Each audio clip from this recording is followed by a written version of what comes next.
배움 합격의 공식 약속의 이름 최승건입니다. 자, 그 첫 번째 시간입니다. 오늘 테마 정치사부터 들어가는데요. 첫 번째 시간 구석기에서 철기시대. 보통 이 시대를 우리가 선사시대라고 이야기를 하죠.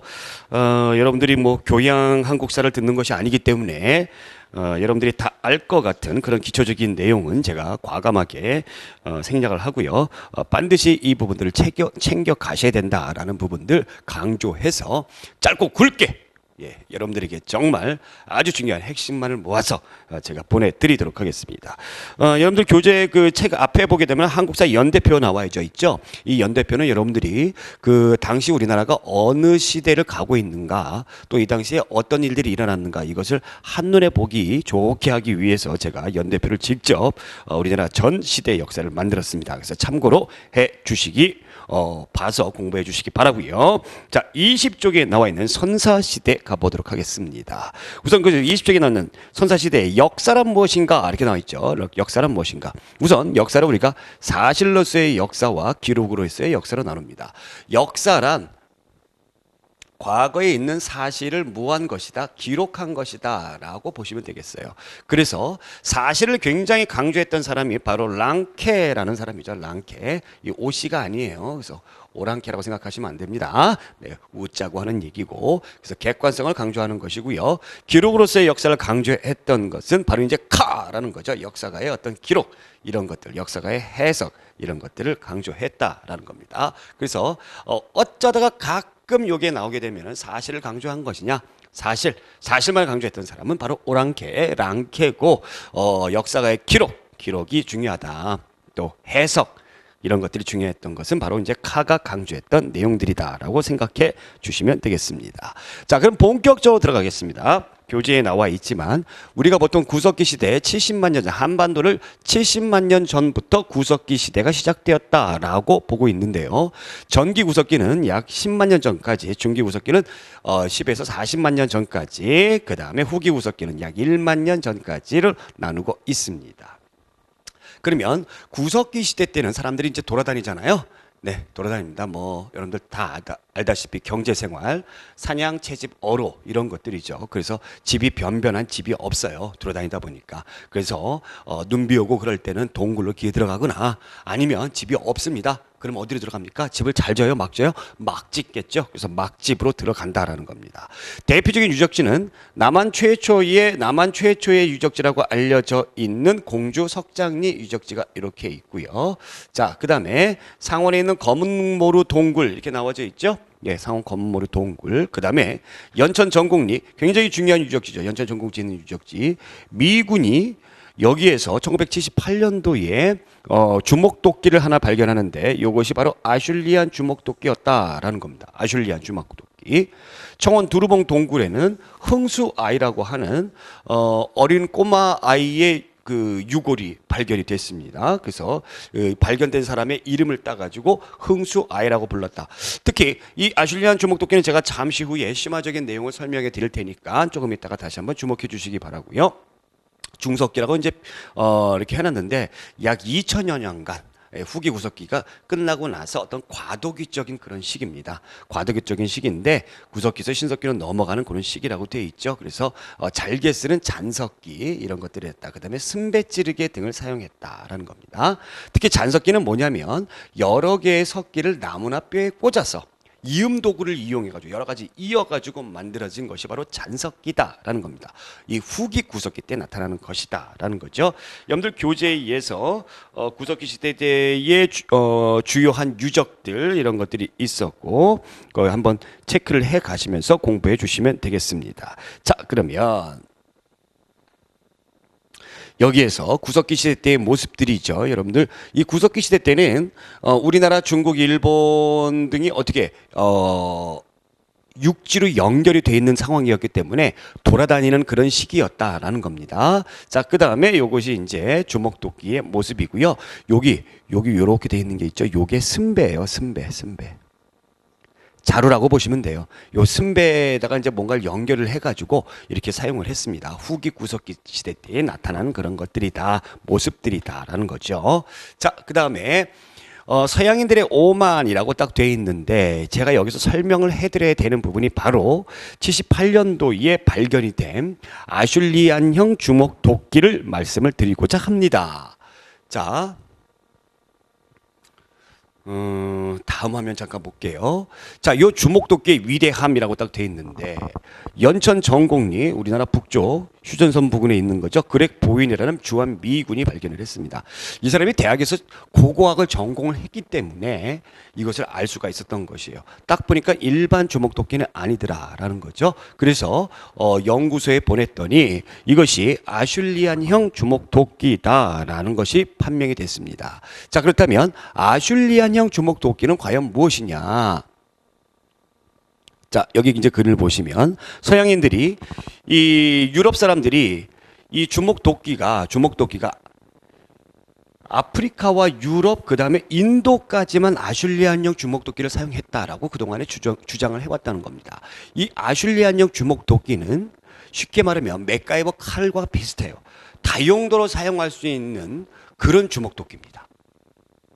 근데 여기 동아시아 같은 우리나라 포함하고 있는 이 동아시아에는 이거를 사용하지 못했고 주목도끼별로 용도를 가지고 여러 개를 사용하는 그런 불편한 후진적인 모습을 보였다라고 유럽 애들이 주장을 했던 것입니다. 그런데 어디에서 우리나라 연천 전곡 여기에서 이 사람에 의해서 이 주목도끼가 나오면서 동아시아도 아슐리안형 주목도끼를 사용했던 발전된 어떤 구석기 시대의 모습을 보여주고 있다라는 것이 알게 됐던 것이죠. 자, 그 다음에 이제 신석기 시대로 들어가겠습니다. 신석기 시대 약 1만 년 전에 신석기 시대의 도구는 뭐였어요? 돌멩이를 갈았다 해서 간석기였죠. 간석기. 신석기 시대의 가장 중요한 것은 바로 뭡니까? 신석기 혁명이라고 하는 농경과 목축 생활이었죠. 이것이 가장 중요한 것이었죠. 이 농경과 목축 생활이 가능했기 때문에 정착 생활을 했던 것이고 또 그 다음에 우음집을 만들어서 사용했던 것이죠. 우음집. 그죠? 그리고 사계절에 있기 때문에 뭡니까? 의복 생활이 가능했다라는 겁니다. 사람들이 모여 있다 보니까 초기에 마을이 나타나게 되었고 그 기후에 민감하고 또 그다음에 흉측한 짐승에 민감한 그런 생활을 할 수밖에 없었던 것이죠. 그래서 이때의 초기 원시 신앙이 나타나게 되었다라는 겁니다. 이것들이 신석기 시대에 가장 주목해야 될 생활 모습들이다라는 거죠. 교재 21쪽에 나와 있는 부분들 참고로 해서 보시겠습니다. 자, 그러면 유물로는 여러분들 교재에 나와 있는 여기 이제 민무늬 토기 별 무늬가 없죠. 민무늬 토기, 그 다음에 덧띠무늬 토기, 그 다음에 가장 유명한 이 바로 뭐죠? 빗살무늬 토기가 나옵니다. 여기 있는 민무늬 토기를 제일 먼저 나왔다 해서 이름 민무늬 토기인데 여기 빗살무늬 토기의 요 밑부분이 뾰족하죠. 이 뾰족한 부분을 가지고 이 사람들의 거주 지역을 우리가 판단할 수가 있었어요. 바로 어디입니까? 강가나 해안가에 이들이 거주를 했구나라는 것을 알게 됐어요. 왜? 물론 여러 가지 용도가 있습니다만 밑에 이렇게 뾰족하게 했던 것은 이 지역이 모래가 있는 지역이었다. 그래서 이렇게 이렇게 꽂기만 하면은 잘 안정적으로 설 수가 있었기 때문이 아니냐라는 그런 설도 나오고 있습니다. 빗살무늬 토기 굉장히 중요하고 대단히 중요한 거니까 꼭 신석기 시대 때의 유적지 꼭 알아두시기 바랍니다. 뭐 생활하는 우음집에서 생활을 했고요. 그 다음에 동침신전 앙와장이라고 돼 있는데 동침신전 와장 이게 이제 장례죠. 장례. 이 시체를 묻었는데 어디에다가 묻었다? 동쪽을 향하게 묻었다. 눕혀놨다라는 겁니다. 그래서 어떤 태양 숭배 또 동쪽을 좋아하는 그런 모습들을 느낄 수가 있었다. 그리고 이들은 족외원 풍습이 있었습니다. 족외혼 풍습이 있었다. 족외원이 뭐죠? 같은 부족끼는 결혼하지 않는다. 왜 같은 부족끼는 결혼하지 않았을까요? 다른 부족과 결혼을 해서 무엇을 하기 위해서? 인구 증가를 꾀하고자 했던 모습들이 아닌가라는 거죠. 예술로는 이들은 조개 껍데기 가면을 했고요. 그 다음에 몸에 장식하는 호신부 이런 것들을 두었는데 당연히 강가나 해안가에 거주했기 때문에 조개 껍데기 가면을 두고 다녔겠죠. 자, 그 다음에 4번에 원시신앙이 있습니다. 자, 이 원시신앙에서 애니미즘 그 다음에 뭐 영혼불멸, 조상숭배, 샤머니, 토테미즘 나오는데 애니미즘 그 다음에 토테미즘, 그 다음에 샤머니즘이 있어요. 아하, 샤머니즘이 있어요. 자, 요 세 가지를 여러분들이 반드시 구분해 주셔야 되는데, 애니미즘을 애니멀 생각해서 동물 숭배라고 생각하시는 분들이 많은데 절대 그렇지 않습니다. 불특정 다수인 애니예요, 애니. 그래서 이것은 우리가 자연을 숭배하는 풍습이다라고 보시면 되겠고, 토테미즘이 특정 동물을 숭배하는 겁니다. 동물. 그래서 뭐 곰탱이라든가 호랑이라든가 이런 것들이고요. 자, 샤머니즘은 누가 있습니까? 신과, 이들이 믿는 신과 인간 사이에 뭐가 있어요? 매개자가 있는 겁니다. 매개자. 우리가 이 예전에 이 매개자를 우리가 뭘로 봤어요? 무당으로 봤던 거죠. 그래서 곰탱이를 믿는 부족이 있어요. 근데 곰탱이를 믿는 부족이 무당이 없으면 그냥 토테미즘이고요. 무당이 있으면 샤머니즘이 된다. 아시겠죠? 이게 초기 원시 신앙의 형태다라는 겁니다. 자, 그러면 이것이 이제 신석기 시대 때의 주요 생활적인 모습이었고요. 강가나 해안가에 거주를 했다. 그래서 이들의 거주 지역을 제가 약간의 암기 팁을 이용해서 알려드릴 테니까 꼭 요거 외워두시기 바랍니다. 언제 외워요? 집에 가서 외워요? 아니죠. 지금 외우세요. 오신미지 암동. 오신미지 암동 이렇게 외우세요. 오신미지 암동. 자, 시작. 오신미지 암동. 자, 시작. 오신미지 암동. 좋습니다. 이게 바로 뭡니까? 양양에 있는 오산리. 그 다음에 이거 시는 신석기예요. 신석기. 이건 미송리. 그 다음에 지탐리. 서울에 있는 암사동. 부산에 있는 동삼동, 이런 유적이라든가 이것이 나면 신석기 시대의 유적이구나라고 여러분들이 생각하시면 되겠습니다. 자, 그 다음에 이것이 이제 뭐죠? 방주차라고 하죠. 그러니까 가락바퀴와 뼈바늘 의복 생활하는 것이고요. 그 다음에 조개 껍데기 가면 신석기 시대인들의 그 멋부리는 모습들을 볼 수가 있는 것이고요. 자, 청동기 가겠습니다. 청동기. 자, 청동기 보시면 청동은 바로 뭡니까? 구리에 아연을 합금을 한 것을 우리가 청동이라고 합니다. 최초로 뭐를 하게 됐던 거죠? 금속을 재련하는 기술을 알게 됐던 것이죠. 자, 그래서 우리가 스키토 시베리언이다라고 하고 강조를 하고 있는데 여기서 중요한 것은 청동이 중국과 비슷한 그런 모습을 전혀 담지 않았다라는 겁니다. 즉 중국의 영향을 받지 않았다라는 걸 여러분들이 알고 계셔야 됩니다. 그래서 북방에 있는 유목민족이 내려오게 되면서 독자적인 청동기 문화를 우리가 형성을 했다라는 것이 굉장히 중요합니다. 자, 청동을 사용했기 때문에 이것을 주로 뭘 사용했습니까? 여러분들이 무기라든가 이런 걸 사용했대요. 청동검. 그래서 이들이 전쟁을 많이 했던 거죠. 그래서 영토가 확장이 되면서 국가의 개념이 나타나게 되더라라는 거죠.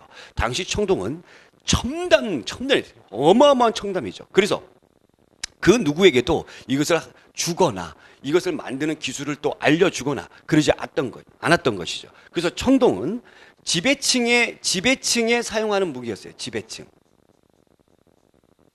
그래서 무당들이 사용하는 구슬이라든가 청동 구슬, 방울이라든가 이런 것들 청동 거울이라든가 그다음에 여기 무기라든가 이런 것들을 했던 것이죠. 그러면 인구의 대부분을 차지하는 피지배층들은 뭘 사용했느냐? 청동을 사용하지 않았다라는 거죠. 피지배층은 우리나라는 돌멩이가 많은 나라이기 때문에 뭘 사용했습니까? 피지배층은 역시 생활동으로 돌멩이를 사용했다. 그 대표적인 돌멩이가 바로 무엇이었다? 반달돌칼이었다. 이 반달돌칼로 뭘 했습니까? 추수를 하였다라는 겁니다. 이것이 청동기에서 굉장히 중요한 포인트라는 거 여러분들 잊지 말아주시기 바랍니다. 교재 22쪽에 그러한 내용들이 잘 나타나져 있고요.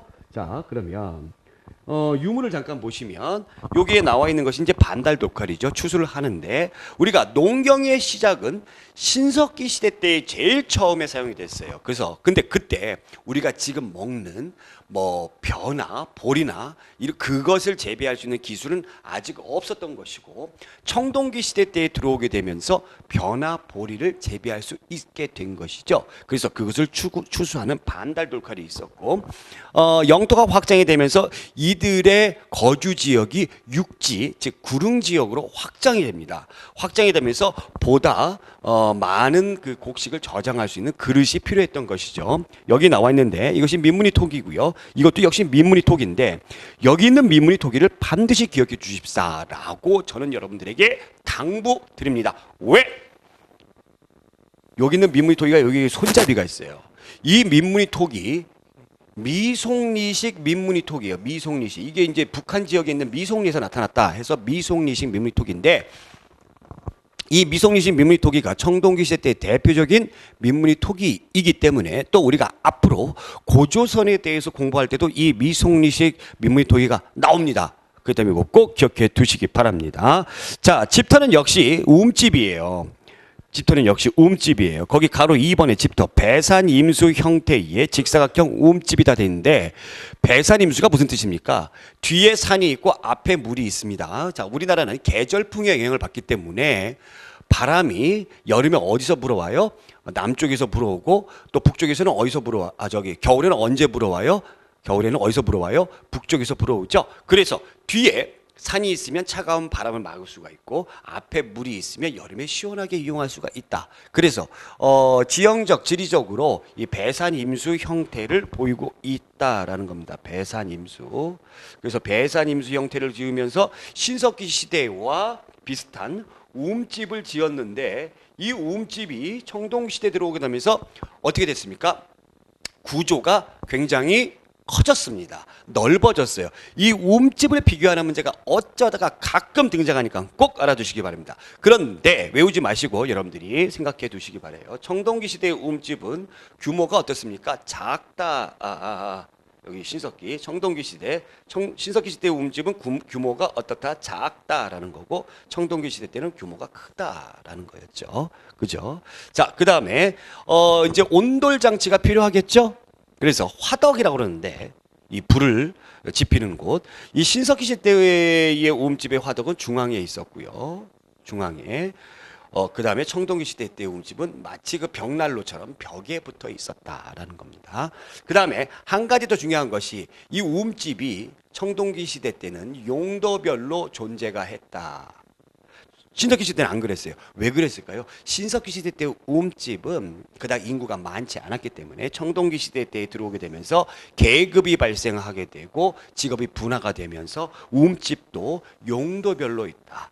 즉, 뭔가를 저장하는 창고, 잠을 자는 움집 이런 것들이 있었다. 이 움집 신석기 시대와 청동기 시대 여러분들이 이제 구분이 됐습니다. 자, 무덤 보겠습니다. 무덤. 이들의 무덤은 여기 그림에서 보시다시피 이렇게 빨리 넘어가죠. 재촉을 하지 리모컨이. 자, 무덤. 네, 얘로 가야 되겠다. 그렇죠. 여기 나왔네요.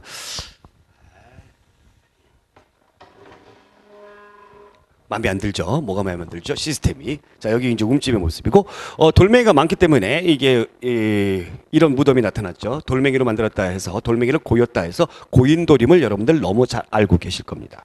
근데 이렇게 탁자형 모형으로 생긴 건 북쪽에서 많이 나타납니다. 그래서 북방식 고인돌이고, 이렇게 큰 바위처럼 된 것이 이제 남방식 고인돌, 남쪽에서 많이 나타난다라는 거죠. 그래서 권력자가 죽으면 여기에다 묻어준다라는 겁니다. 이 돌멩이의 무게는 과거에는 70톤이 최고의 무게였습니다만 지금은 300톤짜리도 나타나 있습니다. 전 세계에서 우리나라가 가장 고인돌이 많은 나라라는 거 기억해 두시기 바랍니다. 그렇지 않으면 이 고인돌에 묻지 않으면 어디에다 묻어줍니까? 그냥 석관묘, 즉 돌무지 무덤이다. 돌무지 무덤에도 있고 또 그 다음에 이 고인돌이 없는 돌널 무덤, 고인돌이 없는 무덤이 돌널 무덤이에요.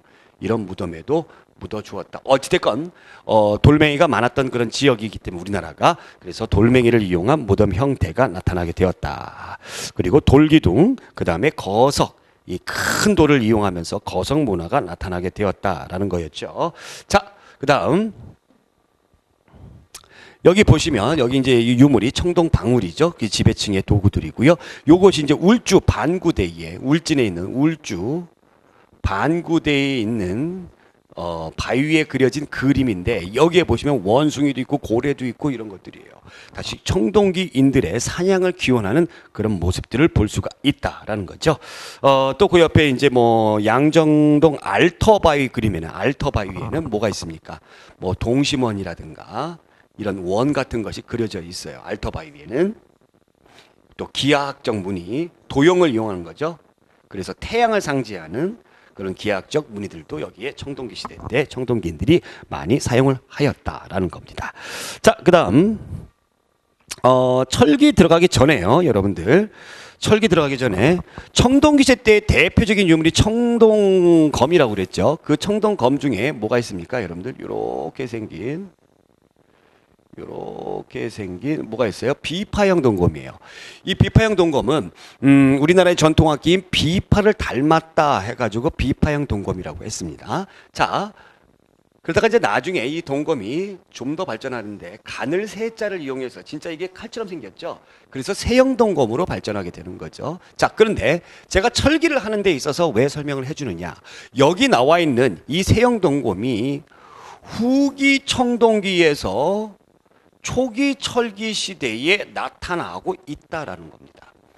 동검이기 때문에 청동기 시대 때에 나타나는 건 여러분들이 이해가 될 텐데 왜 철기 시대 때도 이 동검이 나타나느냐?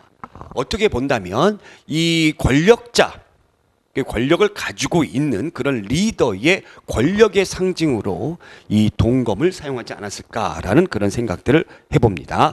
자, 어찌됐건 이 철기 시대 때 여러분들이 초기 철기 시대 때 세형 동검이 나타났고요. 자, 철은 이 청동을 만드는 것보다 물론 어렵습니다만 기술이 발전하면서 그 자원이 굉장히 이 구리보다는 풍부해요. 그러다 보니까 이 철기로는 생활 도구까지도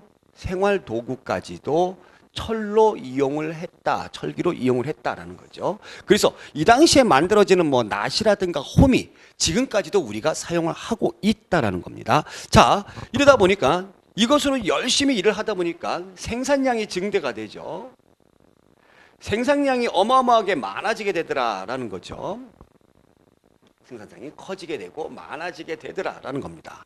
자, 그러다 보니까 직업이 더욱더 전문화되고 분업화되고 계급이 더욱더 나눠지게 되고 그러면서 이제 뭐가 남아요? 이런 생산량들이 남더라라는 거죠. 이런 잉여 생산물을 가지고 어떻게 합니까? 그냥 버려요? 그러지 않죠. 서로 교역을 하게 되겠죠. 그래서 중국과 교역을 했다라는 그런 증거가 철기시대 때 나타나져 있습니다. 그 증거가 바로 뭐냐면 중국제 제품이 우리나라에서 발견이 되더라라는 거죠. 이게 중국제 화폐죠. 명도전. 그죠? 명도전, 그 다음에 거기 나와 있는 발량전. 그 다음에 그림에는 안 나와 있습니다만 이것도 알아주세요. 오수전이라는 중국의 화폐가 우리나라에서 발견이 됐습니다. 자, 이것의 증거는 곧 무엇이다? 아하, 철기 시대 때 중국과 우리가 교육을 했다라는 것을 알 수가 있다. 왜 철기 시대 때 중국과 교육을 했느냐? 바로 철기를 가지고 일반 생활 제품도 만들어서 생산량이 증대했기 때문에 그렇다라는 겁니다. 자, 유물로는 아까 제가 설명을 드렸던 철제 농기구가 있었고 비파형 동검과 세형 동검이 있는데 요 특히 세형 동검을 여러분들이 알아주십사라는 거고요. 청동기 시절에 청동 거울을 사용했었죠. 그런데 이 청동기 시절의 청동 거울은 거친 무늬였고 기술이 발달하게 되면서 철기 시대 때에 들어오게 되는 이 청동 거울은 아주 무늬가 잘게 했던 잔무늬 거울이었다라는 겁니다. 자, 그 다음에 거푸집의 존재도 여러분들이 알아주셔야 될 것 같아요. 거푸집, 여기 이제 무덤만 나와 있는데 교재에 나와져 있죠. 거푸집이라는 것은 청동을 만드는 틀입니다. 틀이에요. 청동을 만드는 틀이에요. 초창기 때에 이제 이 거푸집들이 나왔는데 이 거푸집의 존재가 나타나게 되면서 여러분들이 어떤 의의를 아실 수가 있죠. 우리가 독자적으로 청동을 생산 제작을 했다라는 것을 여러분들이 꼭 아셔야 됩니다. 아시겠죠? 자, 무덤 형태 보시면 청동기 시대 때의 무덤 형태는 이제 여기 보시다시피 이 널무덤과 독무덤이 있는데 이게 독이죠. 독무덤 할 때 이 독이 뭐예요? 장독이에요. 장독. 항아리에다가 묻어주었다라는 것이고요. 이건 널무덤. 여기서 말하는 이 널은 바로 무엇을 의미하면 관을 의미합니다. 이런 관 같은 것을 만들어서 묻어두었다라는 겁니다. 이런 선사문화, 철기시대까지 선사문화는 역시 일본에 전파가 됩니다. 일본에 전파가 돼서 신석기 문화는 조몬 토기에, 그 다음에 청동기 문화는 야요이 일본에서 발생하는 야요이 문화에 크나큰 영향을 주었다라는 것까지 여러분들이 챙겨 두시면 되겠습니다. 자, 이렇게 해서 우리가 선사 시대, 구석기 시대부터 그다음에 철기 시대까지 그 첫 시간, 정치의 흐름으로 알아봤습니다. 다음 시간에 우리 최초의 국가 고조선과 또 그 뒤를 잇는 우리의 역사에 대해서 알아보도록 합니다. 오늘 여기까지. 고맙습니다.